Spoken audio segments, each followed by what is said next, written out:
নওগাঁয় দখলমুক্ত করে নতুন করে ইজারা দেওয়া হচ্ছে জলমহালগুলো।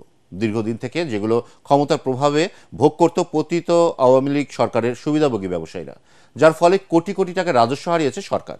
নতুন ইজারায় খুশি প্রকৃত মৎস্যজীবীরা। নওগাঁ প্রতিনিধি রায়হান আলমের পাঠানো রিপোর্ট জানাচ্ছেন জাহিদুল আলম। নওগাঁর নিয়ামতপুর উপজেলার দিঘিপাড়ার এই দিঘিটি বিগত 17 বছর যাবৎ দখলে রেখেছিল সাবেক ক্ষমতাসীনরা। নামমাত্র ইজারায় মাছ চাষ করতেন তারা। এইরকমই জেলার অন্যান্য জলমহলগুলো থেকে বছরের পর বছর প্রকৃত রাজস্ব বঞ্চিত হয়ে আসছে সরকার। তবে পট পরিবর্তনের পর সেগুলো উদ্ধারে তৎপরতা শুরু হয়।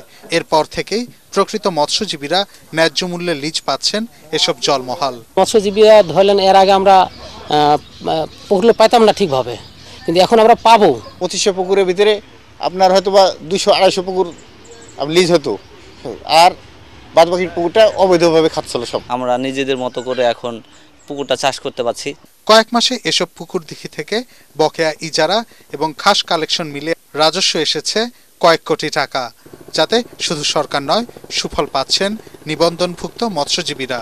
খাস কালেকশন বাবদ 25,23,120 টাকা, সর্বমোট 1,13,75,910 টাকা রাজস্ব আদায় করা হয়। বড় মৎস্যজীবীদের পাশাপাশি ক্ষুদ্র মৎস্য চাষিরাও যেন এই জলমহলগুলোর সুবিধা পান তা নিশ্চিতে নীতিমালা পরিবর্তনের চেষ্টা চলছে বলে জানায় প্রশাসন।